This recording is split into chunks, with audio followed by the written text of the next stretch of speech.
మనుగడ కోటి అలలుగా పొంగు వరదల వేగాన పడిలేచు అలలకు తీపి కలలకు లేని అలసట నీకేలా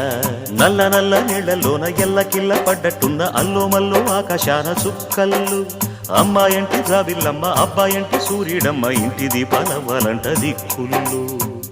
ఎవరికి వారే యమునకు నీరే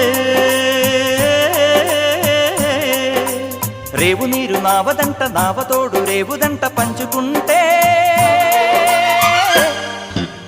గోరువంక వాలగానే గోపురానికి స్వరాల గణగణ గంటలే మోగనేలా గోపబాలుడొచ్చినాక గోకులానికి పెదాల కిలకిల పువ్వులే